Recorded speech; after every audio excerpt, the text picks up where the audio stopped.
part of a larger engagement that we're doing for Burnside and Dartmouth crossings. So today we'll be covering some background on transit in the area, what potential bus route options may look like in the future, but most importantly, to gain your valuable feedback and ideas, which will help ultimately inform planning for future bus route service in Burnside and Dartmouth crossing. So just a bit about what we'll cover today. We'll start with some roundtable introductions, just to get familiar with each other, and some quick polls about transit, get our brains thinking about transit in Burnside. And then I will pass the mic over to Aaron Blay and Morgan Cox, the transit gurus for today, to provide some background on transit in the area, as well as the Moving Forward Together plan. We'll discuss some potential future bus route options for the area and hear your ideas as well. And then open the floor for question and answers, more feedback, and end with next steps. Where do we go from here? So to start with introductions, please share your name, where you work, and one brief transit-related reason that may have inspired you to attend this meeting today. So Keith, I'm not sure if we're able to turn mics on at this point, or if people will just have to share in the chat. Yeah, sorry, Lindsay, through the webinar function, they are all just muted, but you can certainly put your input into the chat box. And then if you have any specific questions, I was going to mention as well, there is a separate Q&A box there as well. If you have any direct questions, we do have the ability, you know, at certain points, if we wanted to unmute. So if you do want to ask a question verbally, then just type in the chat box if you would, and we'll open the mic at that point. So if you want to just put your feedback in the chat box, I guess, for Lindsay's input here now, if you want, for panelists, I believe you should be able to do that.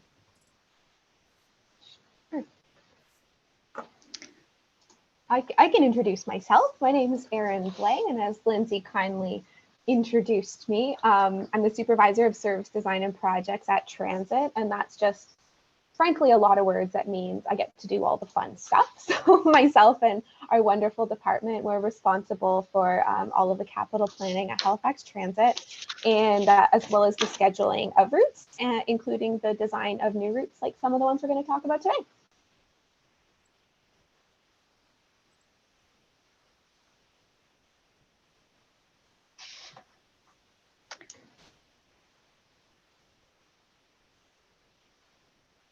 I see we have Lori. Good morning, Lori. Mike, looking for bus route on Cutler Ave. Oh, we probably have some good news for you then. Yes, and Louise McKinnon. Hoping this presentation will be available for me to share with our retailers with a survey they can each participate in for their employees and customers. Yes, we will be sharing our survey in the coming weeks. Bruce, staffing partners in the Burnside area who would appreciate earlier transit options. Awesome. Tony Mancini. Hello, Tony. Bus routes to IKEA in Kent. Hillary, Elita Contact Center on Eileen Stubbs, looking for better bus routes to our area for the hours. Ken, following up on GBBA issues like routes for employees without vehicles. Awesome. Awesome. It sounds like we have a great group here, and look forward to some fantastic conversations. Now, Lindsay, I don't know if you know, but we only see the first slide right now. I don't know if that was on purpose. I know that you have an introduction slide. Sorry about that. Okay, can you see introduction slide now? No. Oh, geez. Okay. I see there's a Keith, checkbox you didn't by any that says use presenter view. Maybe if you turn that off, it might give you some more functionality. Okay. How about now? No, unfortunately no. Give me 30 seconds, Lindsay. The email came through, and I'll launch the PowerPoint. Give me 30 seconds here. Oh, perfect. Thank you. Maybe it's because I'm trying to do it through my browser. I'm not too sure. Yeah, HRM doesn't allow us to download the Zoom software, just by way of explanation of the unnecessary level of confusion.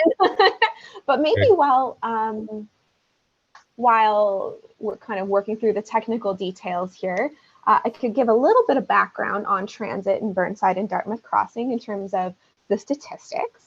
So from our perspective, there are kind of two general types of trips generated by this area, that being commuting and shopping. The commuting, what makes Burnside and Dartmouth Crossing so unique from our perspective is that there's really diverse travel patterns kind of due to the variety of land uses within the site. So we have hotels and restaurants, and I'm telling you guys this like you don't know this. Of course you're aware, but oh, fantastic. Okay, great. Could you go one more slide, please? Yep. That should. There, quick pull. Is that where you want it? Let's go one more slide. Okay, and one more, sorry. There we go. That was one. Fantastic, thank you. We're back on track. My apologies, guys. We're bus people, we're not computer people.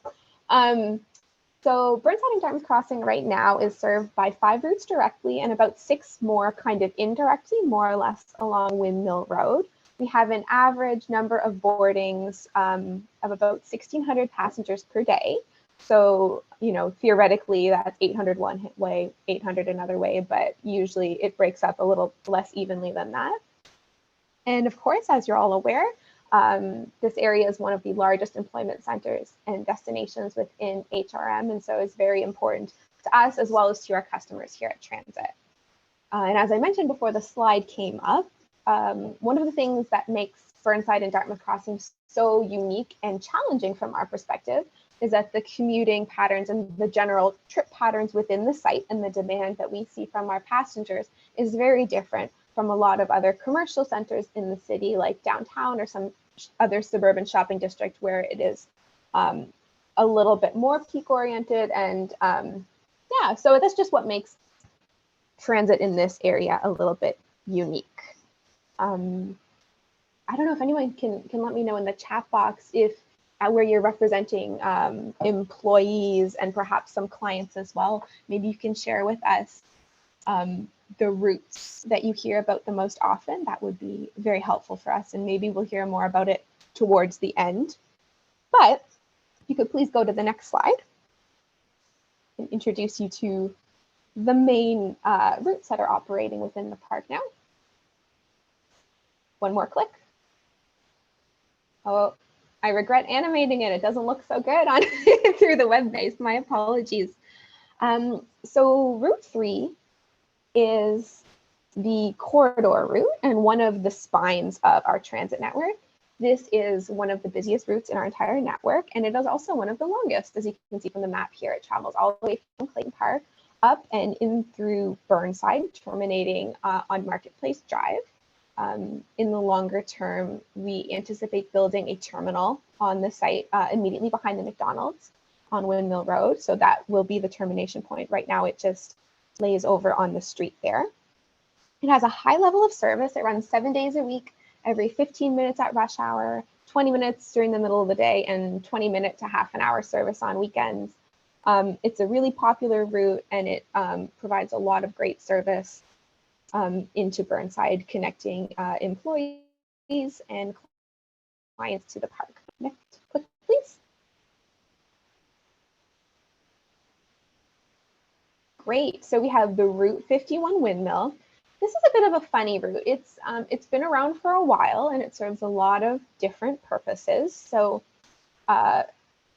right now, it's almost like it has a bit of a different job at different times of the day, because primarily this route serves between Bridge Terminal and the residential community around Princess Margaret. During rush hour periods, it actually extends up Windmill Road and turns onto Akerley and does a loop along, I believe it's Mosier and Topple and Joseph Zatzman before heading back into town, or excuse me, into Bridge Terminal. Based on the ridership, this route has a lower level of service to reflect the lower demand. It travels every half hour at rush hour and a little bit more frequently at certain times of the day, and hourly on Sundays, and every half hour on Saturdays. One more click, please. So moving over to the Dartmouth Crossing side of the park, we see the Route 56. This is a relatively new route. It's a very direct route. It's very successful from the perspective of ridership. It's relatively recent that it's been extended to Bridge Terminal, and that's been very popular and very well received. So it connects Bridge Terminal, which is right by the McDonald Bridge, to Micmac Mall, directly to the major employers and services in Dartmouth Crossing. A lot of people also transfer at Micmac Mall that are coming from sort of the North Dartmouth side, or coming from Portland Hills and out that direction. So it's a very busy route. It's busy more or less 7 days a week. And yeah, we've seen strong ridership on that route in the past couple of years. Next slide, please.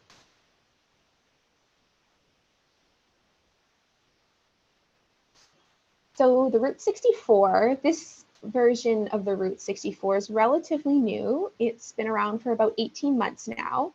And this is, it's a very focused route, unlike the Route 51, where it kind of serves a couple of different jobs. This route is very focused on providing service within Burnside during the busiest times of the day for that route. So it was designed to reflect the fact that people traveling to Burnside are coming from lots and lots of just different places.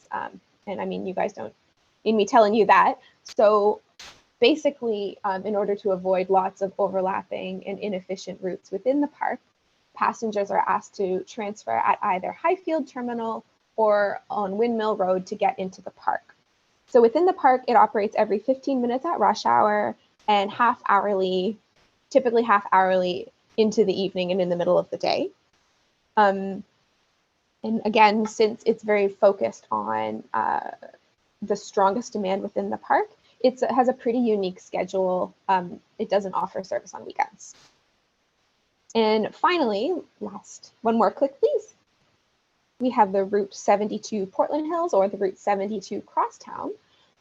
This is a route that, again, kind of serves a lot of different purposes. If you kind of follow it along the route, it connects the commercial center, of course, of Dartmouth Crossing into North Dartmouth, and to Micmac Mall, and then over to Tacoma, where there's more retail, and onto Portland Hills Terminal.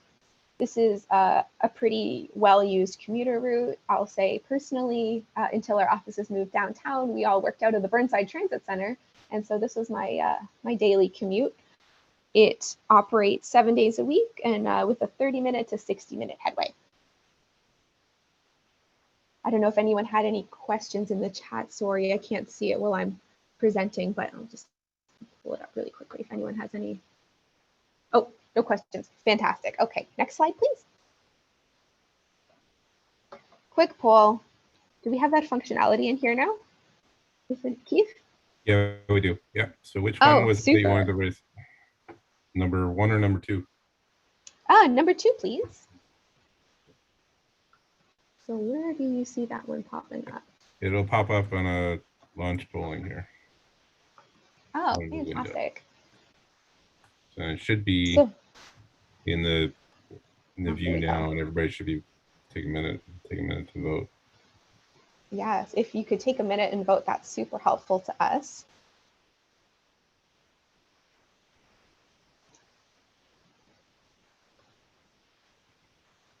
All right, maybe we can move on to the next slide.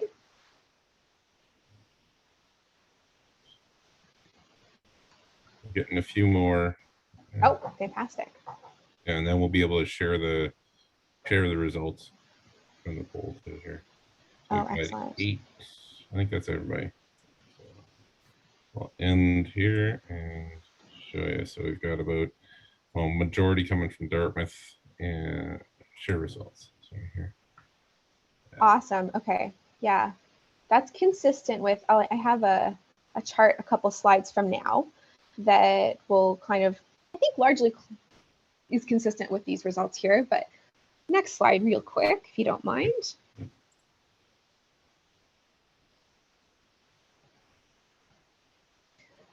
So this is just a quick map that, underlines that we're very much aware of the importance of the Burnside and Dartmouth Crossing area from the perspective of economic growth, economic development. This is just jobs by census tract, and you can see that the only place that comes close to your area is downtown Halifax. So it's an area that, we all know that it has a very high transportation need, and it's a destination, a regional destination from across sort of Atlantic Canada. So next slide, please. I've included this. This is a little bit dated, but I think it's very, it's interesting to highlight. So the thickness of the lines here shows where, based on census commuting data, folks are traveling to their jobs in Burnside and Dartmouth Crossing. So, no big surprises here, kind of coming from everywhere, but very heavy trends from sort of central Dartmouth, Eastern Passage, Sackville and Bedford, Cole Harbour, and even a pretty strong demand from Cherrybrook as well. So from a perspective of transit, that's pretty tough, right? Trying to draw some direct lines from all of those spots isn't really something that we're equipped to do from a financial perspective and from a resource perspective as well. Next slide, please. As a point of comparison, when we disaggregate that data from the previous slide one step further, we see how people who are taking transit to Burnside and Dartmouth Crossing, where they're originating their trips. And, we can see that it's obviously very different. So it's not the same proportion of people are taking transit from all those locations. There are fewer people, people coming from Sackville and Bedford are underrepresented on transit, and people within sort of the circumferential highway on the Dartmouth side are probably overrepresented. So we are getting, and that's consistent with the fact that there is quite a few options from within Dartmouth Center to get to Burnside and Dartmouth Crossing pretty easily by transit. So yeah, it's generally consistent with our service area, but it'll be interesting to see the results when I get a chance to dig into them a little bit more from the surveys we get when we reach out to the public, because as you can see here, this is Journey to Work data from 2016. So that data set hasn't been completely updated since. So things change pretty quickly in the park, as we know. Next slide, please. So just, a couple of opportunities and challenges that we see to providing really high quality transit service to Burnside and Dartmouth Crossing. And particularly what differentiates it from some of the other areas we see higher ridership. And so the first point would be the geography and the surrounding road network. So as you are all aware, it's surrounded by highways and water and undeveloped land. And so these land uses sometimes can be barriers to make it challenging to serve by transit. It's not like we could effectively serve Burnside and Dartmouth Crossing on the way somewhere else, you know what I mean? Because it's a very large area. It's also very easily accessible by a car, so by highway, and the parking is free and pretty easily available. So that kind of already puts transit at a slight disadvantage. By contrast, in some other employment areas, there's either a cost to park or perhaps there's more congestion, and some people would see that as more of an incentive to take transit. So that's just one point to consider. The second point is it's big. Like by nature, all transit passengers are pedestrians for at least part of their trip. You're either walking to the stop or perhaps you're rolling to the stop if you use a mobility device. And then when you get to where you're going, you're probably walking a little bit as well. So safe and accessible pedestrian facilities are key to making transit safe and attractive. I've included an asterisk here because there are some parts of the park that have excellent facilities, beautiful sidewalks, well-maintained, and where some of the older parts of the park don't. And we work closely with our colleagues in HRM's Transportation and Public Works to, where possible, extend sidewalks to make pedestrian trips a little bit safer once people get off the bus, but there certainly are gaps in the network. Another point is that the low density of businesses and like the types of uses mean that a lot of space is required. So when someone gets off the bus, they have to walk a little bit further by foot anyway. So can we add additional stops? Yeah, we certainly can, but we have to balance that to adding more stops mean trips by transit are longer and less attractive. Finally, it's an opportunity and a bit of a challenge. The continuous growth and improvement we see within the park is a great opportunity. But it also provides us with the challenge, our ability to react in terms of having new buses, having resources available is relatively slim, so our ability to react quickly to new things that come online is pretty limited. So, right, that's just some food for thought. Next slide, please. Yeah, so I think maybe could we try question 1 now, please? Yep. Thanks.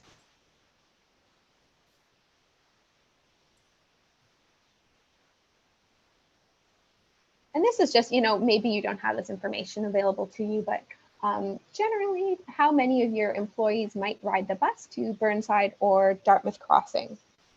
And that might just be as their regular commuting trip. And feel free to add any additional comments in the chat. I'm taking notes on all of it, so any feedback is well received. There are actually 2 questions that get launched in this poll as well. So how often do employees ride? Right, sorry, the second half, you scroll down there.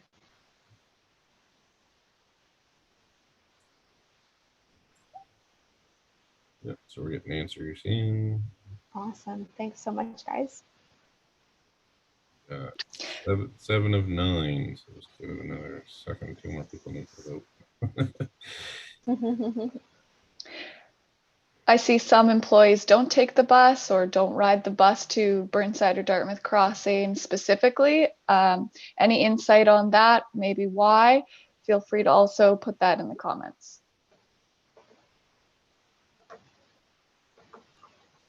Great. Votes. Oh, awesome. Sure. And Fantastic. next slide. Next slide, please. Yep. So from our perspective, and not to say that, this is certainly up for discussion today, and that's why we're here. But from a transit perspective, we think that transit in Burnside and Dartmouth Crossing should provide coverage to a large portion of the Burnside and Dartmouth Crossing area. And that's kind of as opposed to providing a very high level of service along one corridor. And the rationale for that is that it's just so darn big, right? If, we're dropping people off on Commodore, that certainly doesn't help people who will, need to travel 2 kilometers to get to where they're going and their destination. And the second goal is to connect through a variety of terminals to provide service to employers, amenities, and other destinations in Dartmouth Crossing and Burnside. And again, going back to some of those trip origin slides we saw earlier, where people are coming from when they're headed into the park, is the answer is everywhere. And so short of having routes starting in every kind of nook and cranny of HRM, how we kind of use our hub and spoke network through the transit terminals to make that trip as quick and easy as possible.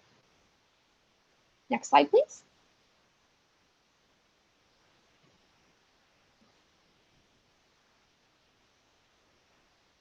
So we won't dwell on this too long, but just for a bit of background, that kind of how we got here today. In 2016, Halifax Regional Council, represented today by Councillor Mancini, approved the Moving Forward Together plan, which was a plan intended to initiate the restructuring of the transit network. It was based around 4 key principles described on the slide here. So really quickly, increasing the proportion of resources allocated towards high ridership services. So that's not to say that services that don't have that bit of a shift towards higher ridership services from the perspective of being a little bit more efficient with our resources, a little bit more cost efficient for the taxpayer. The second point is build a simplified transfer-based system, and that acknowledges the fact that a lot of our transit network, there were a number of overlapping routes, and some of that is a function of our geography. some of the areas of our road network in the municipality, it's a little bit like spaghetti and lots of overlap. We're kind of limited in terms of how we align routes, but basically simplify the network, make it easier to navigate for our customers, existing customers and potential future customers as well. Number 3 is investing in service quality and reliability. So that speaks to making sure that the product we are putting on the road will run on time, it's reliable for our customers, and make sure that we keep them on the bus if we can. And number 4, give transit increased priority in the transportation network. And that speaks generally to transit priority measures, some of which you might have seen come online recently, such as Bayers Road and Gottingen Street. So basically, based on a comprehensive review of the network in 2015-2016, Halifax Council approved a redesigned transit network that we have been rolling out ever since. So next slide, please.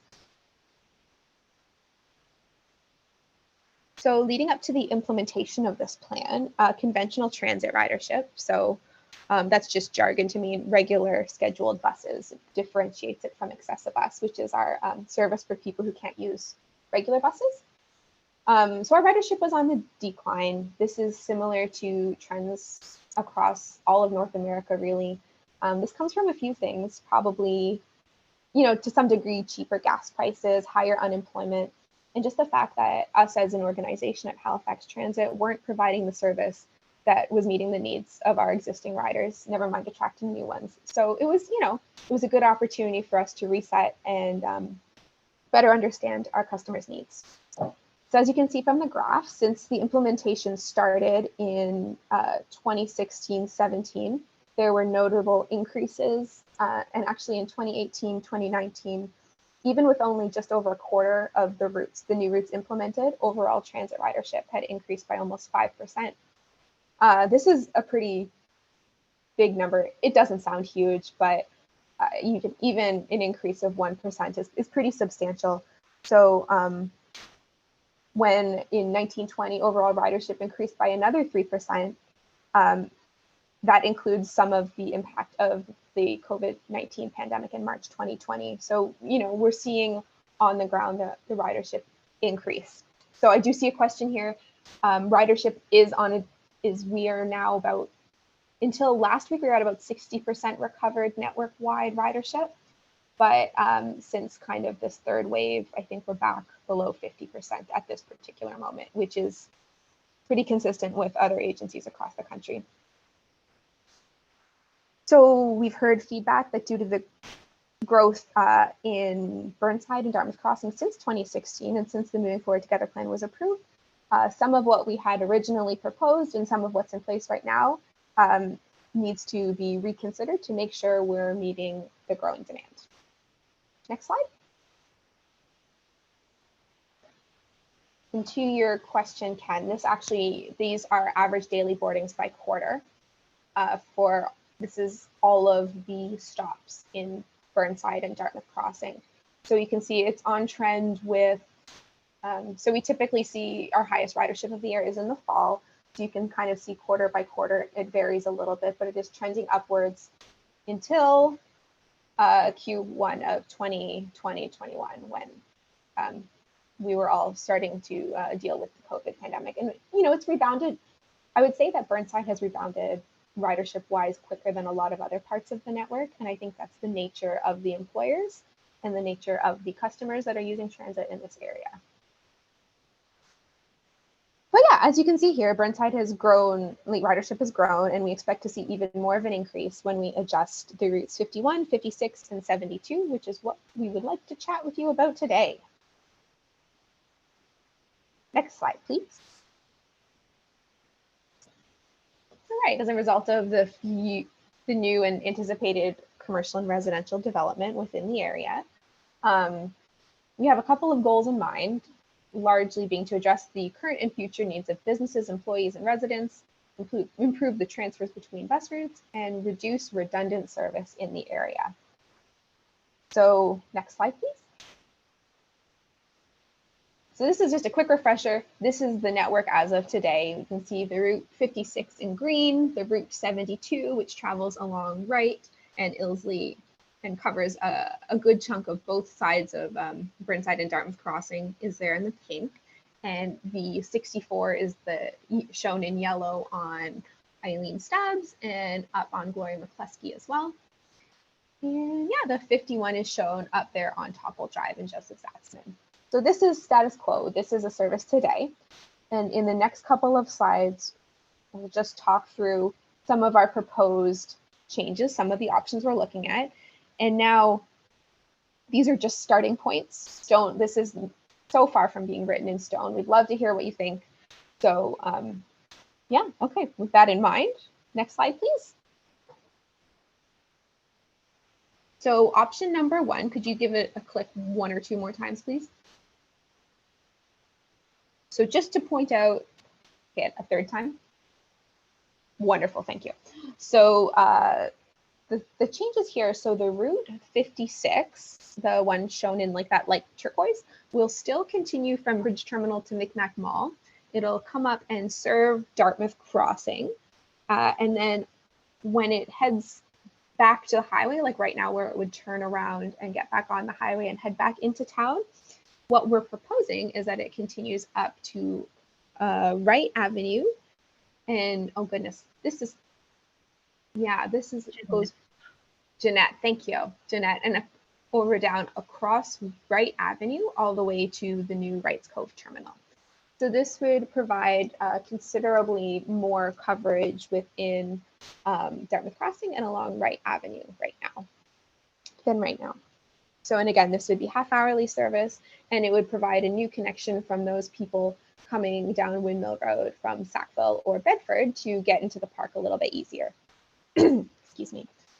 So the Route 51 is proposed to be removed from Mosier and Joseph Zatzman and the streets up there where the gray area is pointing, and that's because there's extremely low ridership up there right now, and those resources would be reinvested into the additional service required to meet the Route 56 changes. And the Route 72. So the change here is that it would provide two-way service on Country View, and it would be removed from part of Finley Drive. Not a really large change, but because it's largely the same, but you know, some people might have a bit of a different trip. That's the first option that we're throwing out on the table. Next slide, please.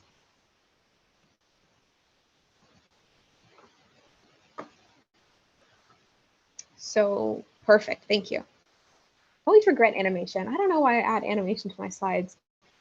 Seems fun at the time. Right, so this one, the Route 56 is largely the same. So it would still be serving Jeanette and Wilkinson and Wright Avenue, all of which is new and currently unserved.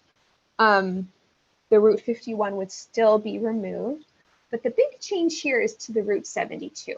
So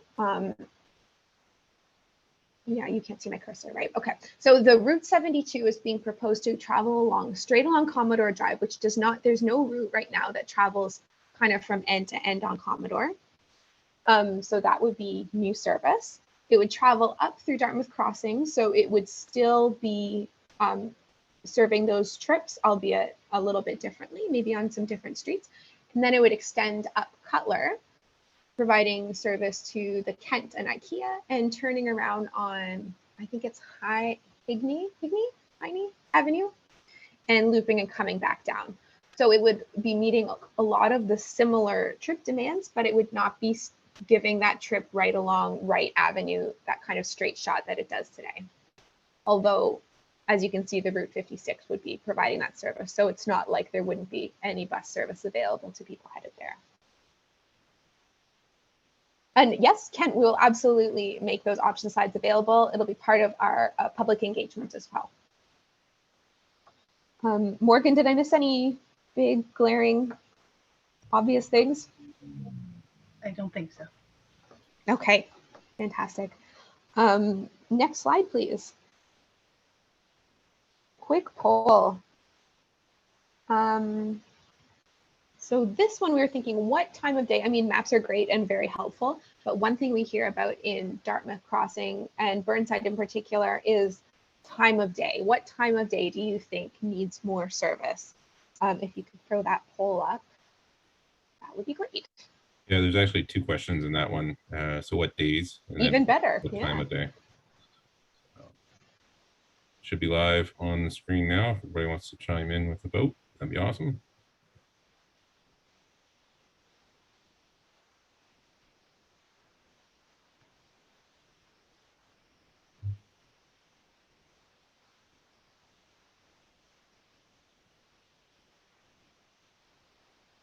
Got 3 people in so far. 4,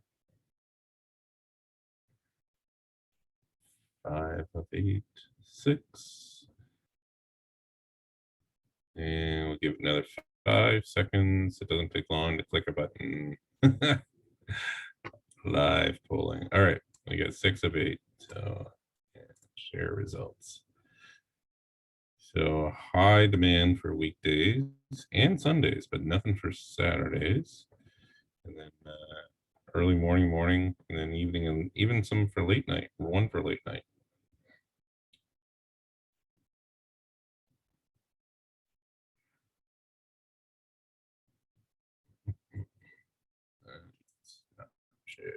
And we'll go back to next slide.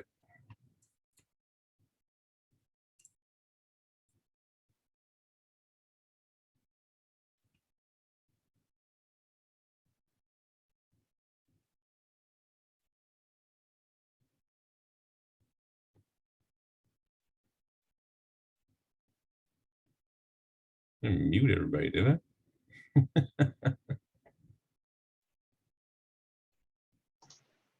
Oh, is Erin still there? I'm not sure. Just kind of dropped off. Checking the attendees. I just sent her a message to see if she maybe got off, but I can pick up where she left off. So some of the other things that we're considering, and yeah, I said her computer just stopped, so I guess I'm up. So we did present those 2 options, option 1 and option 2, with the difference being mainly that Route 72. And that was kind of based on some of the feedback we've been hearing about kind of where we thought people might want to see changes to the network. But we're interested as well in hearing what other things we should be considering. So if there's anything that we can do to serve the area more effectively, or if you think that there's a connection that's being regularly missed, for example, perhaps as Erin alluded to previously, we weren't seeing a lot of people traveling from Sackville, so perhaps that's due to connections being missed at Wrights Cove.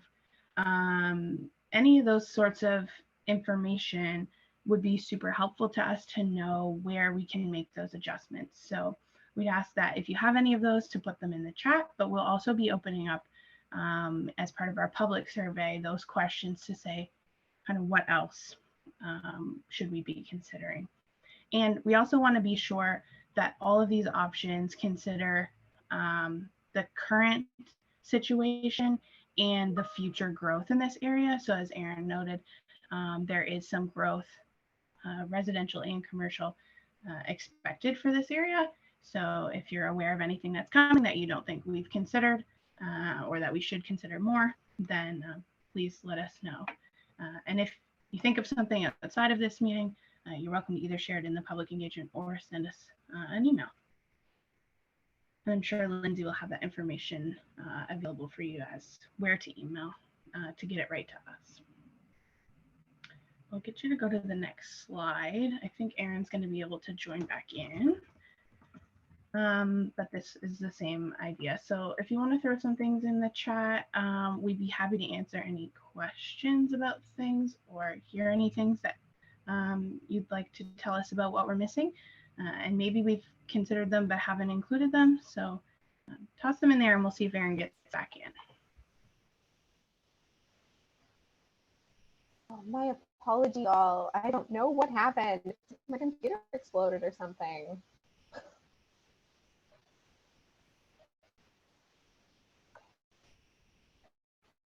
Perfect. I see there's some questions there in the for picking up Q&A. that. So I maybe disappeared.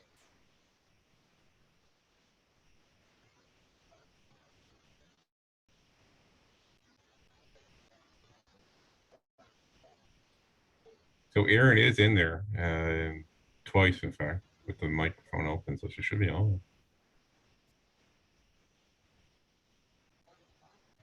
I can hear you. Can you hear me? Yep, we can. Oh, fantastic. My apologies. Goodness knows, this is not my day for technology.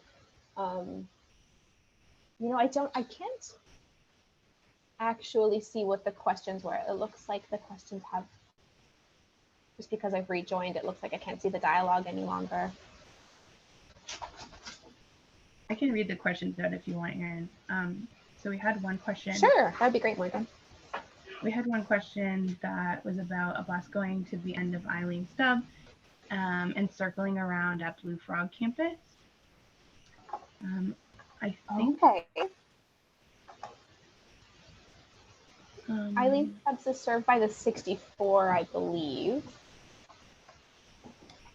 Yeah, I think we actually looked at this when we were doing Burnside, the last iteration when we were working through the Sackville routes. And I believe that loop is private, and generally as a rule for transit, we don't go through private streets. Did I get that right, Erin? Private lots? Yeah, as a general rule, we don't. It's not a hard rule. And I couldn't speak to that specific example. I don't recall specifically, but that's certainly something we can look into, and we can commit to getting that back to you via Keith if that's okay. Yeah.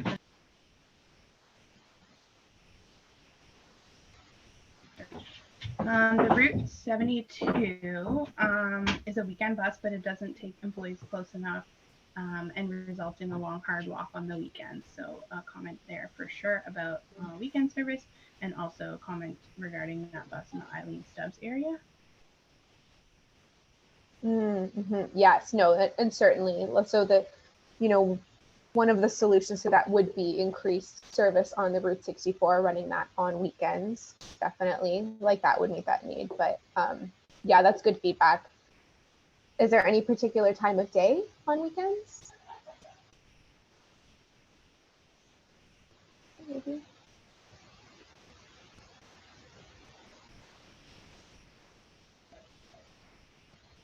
Okay, well, that's maybe something that we can hear through the public engagement as well. Sure, poll your retailers. That makes a lot of sense. Yep.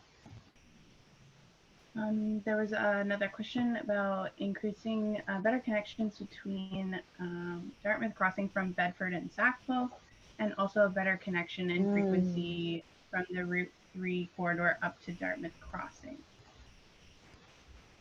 So I think the interesting... Okay, so... Go ahead, Morgan, please. The interesting component about that, which I'm sure is what you were going to jump to, Erin, is the BRT route. So I'll let you go with that one. Sure, I guess. So that wasn't where I was going, but that's actually even more exciting news.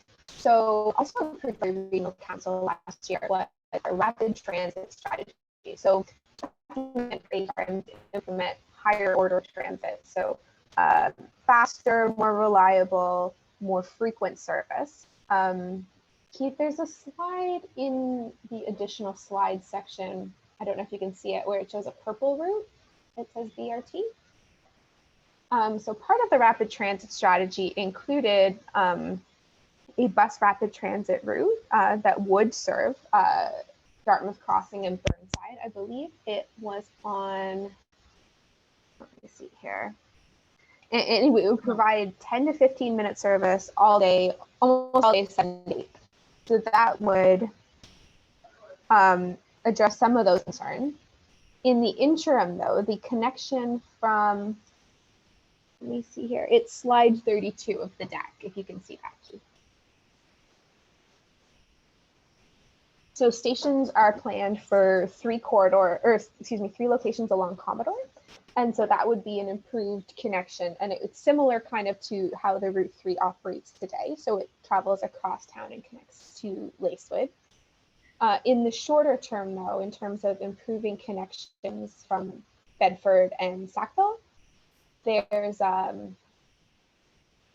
would be the extension of the Route 56, which is proposed to go out to Windmill Road and to terminate at the new Wrights Cove terminal.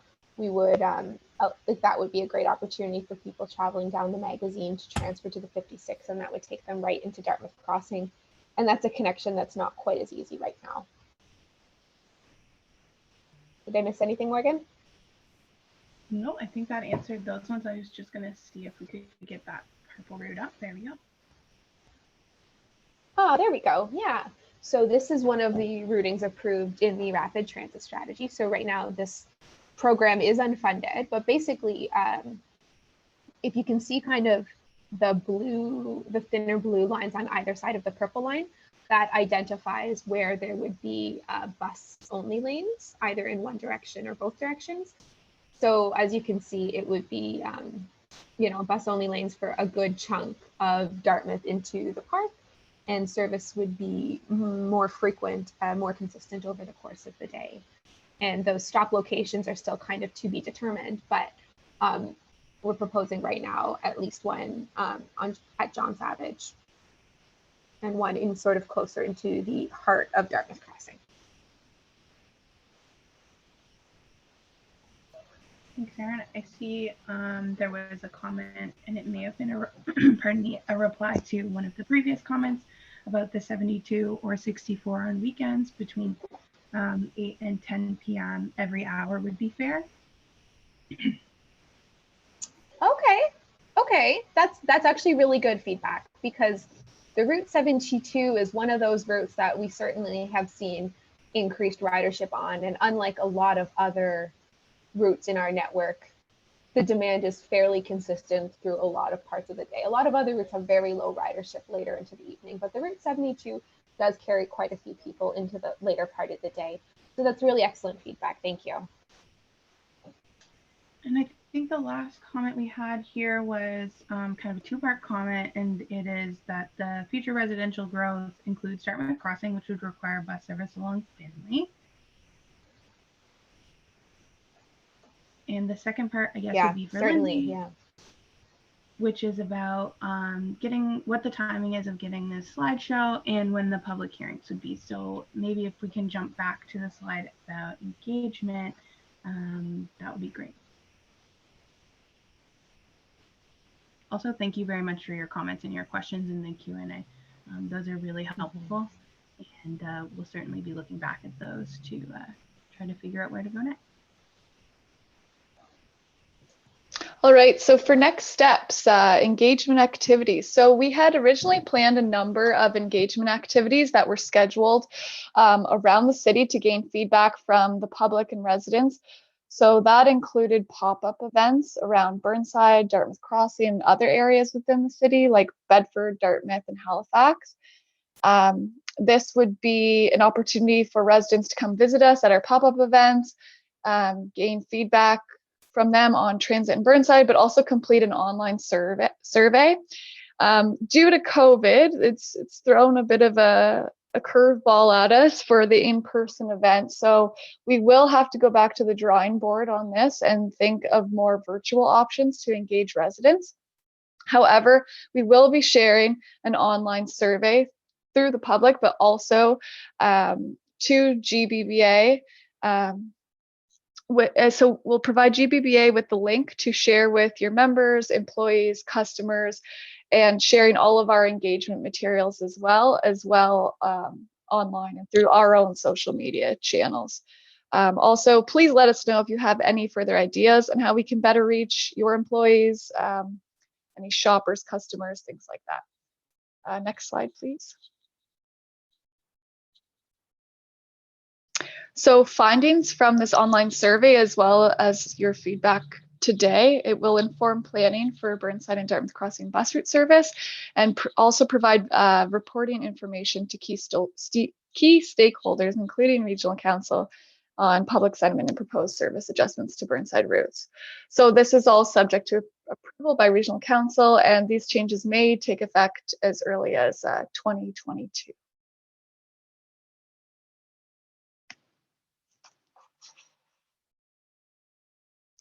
And that's about it. Any further comments, questions, feel free to ask them. This is Dee. Thank you so much, Lindsay, and Megan.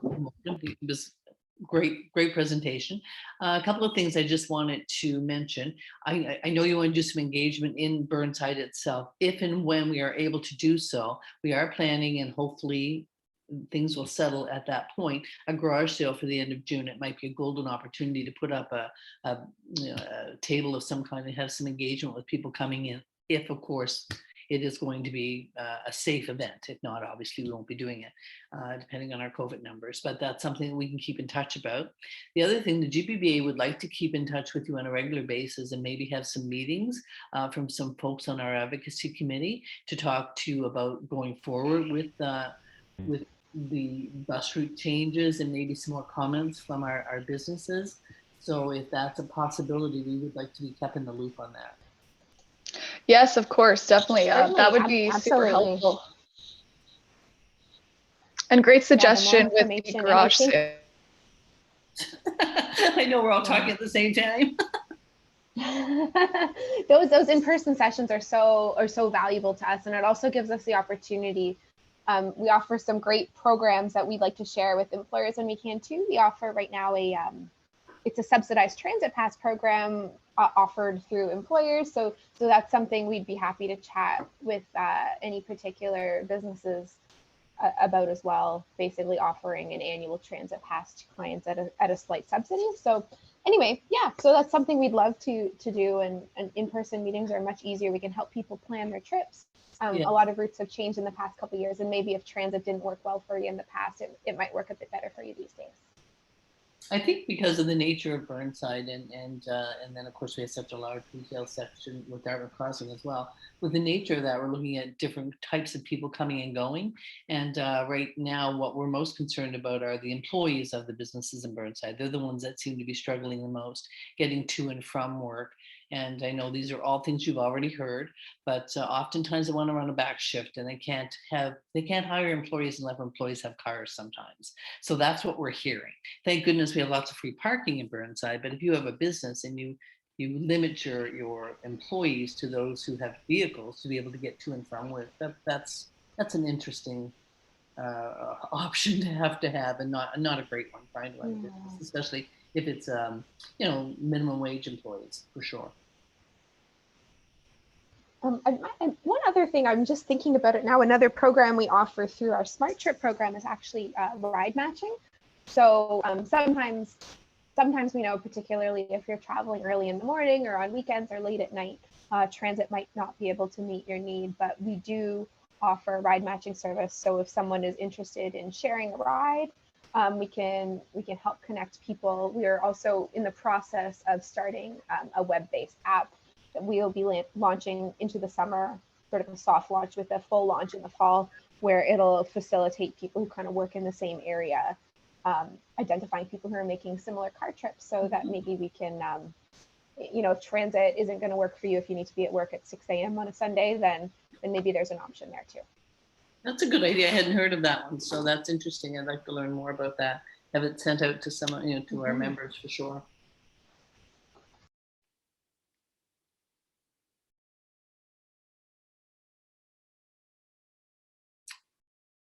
I did see a comment in there about a direct survey. Our survey will be available online to everyone. So I wasn't sure if you meant that we mail you the survey or that we just provide the link. I just wanted a little bit of clarity on that, just so that we get it right.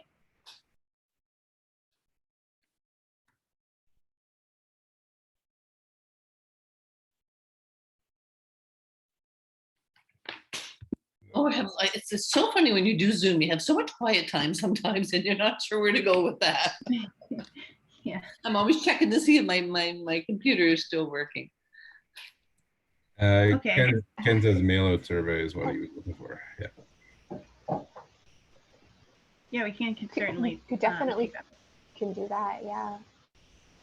Would email work as well, or we could drop off hard copies at a particular location? Would that work?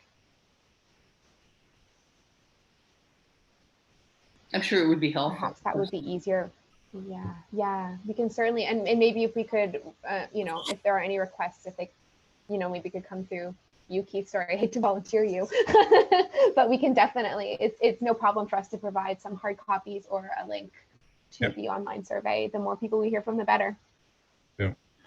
So I am conscious, and Tony's dropped off himself, but conscious that we are at noon at time, as they say on these things. But it has been very informative for sure. And we certainly appreciate the time and energy to put in to this session. And as Dee mentioned, hopefully we can pull that garage sale partnership together as well. And maybe that's mutually beneficial for both sides as well. But I want to certainly thank everybody, all the attendees who attended live here for the session. We did record the session, so hopefully we'll that falls on my plate as well, getting these recordings up on GBBA has a Zoom, has a YouTube channel that we're in the process of posting all these recorded webinars to. And then last thing on my reminder list is to mention the EGM coming up on May 20th. That is going to be another one of these Zoom sessions. So mark that date on your calendar. I believe it's running 11 to 12 on that date. Mm-hmm. So we'll get the emails out in the next week or so, and look forward to connecting with you all again at that point. Thank you so much, everyone, for joining in, and thank you for the presenters. It was a great job. Thank you. Thank you all. Thank you so much for having us. All right. Have a great afternoon, everyone. Bye-bye. Thanks. Thanks. Have a great Thank day. you.